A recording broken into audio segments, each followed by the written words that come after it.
నిజామాబాద్ నగరంలోని ఎల్లమ్మగుట్టకు చెందిన ప్రముఖ సీనియర్ న్యాయవాది గొర్రెపాటి మాధవరావు గుండెపోటుతో మరణించారు. ఆయన మరణం పట్ల న్యాయవాదుల కమ్యూనిస్టు పార్టీల నాయకులు తీవ్ర సంతాపం వ్యక్తం చేశారు.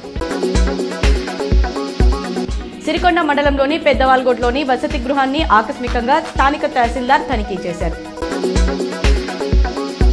జనవరి 2వ తేదీన ఏకసభ్య కమిషన్ జస్టిస్ షమీమ్ అఖ్తర్ నిజామాబాద్ కు రానున్నట్లు జిల్లా కలెక్టర్ రాజీవ్ గాంధీ హనుమంతు తెలిపారు.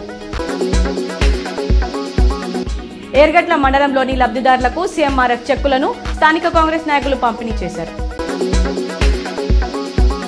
నిజామాబాద్ నగరంలోని రాజీవ్ గాంధీ ఆడిటోరియంలో ఇందూరు యువత 13వ వార్షికోత్సవం వేడుకలు జరిగాయి. ఎమ్మెల్సీ ప్రొఫెసర్ కోదండరాం పాల్గొన్నారు. ఎస్ఎస్ఆర్ విద్యా సంస్థలకు న్యాక్ అక్రెడిటేటెడ్ B+ గ్రేడ్ గుర్తింపు లభించిందని చైర్మన్ డాక్టర్ మారయ్యగౌడ్ తెలిపారు. కరీంనగర్ శంకరంపేట్ మండలం తహసీల్దారు రైతు నుండి 6,000 లంచం తీసుకుంటూ ఏసీబీ అధికారులకు రెడ్ హ్యాండెడ్ గా పట్టుబడ్డాడు.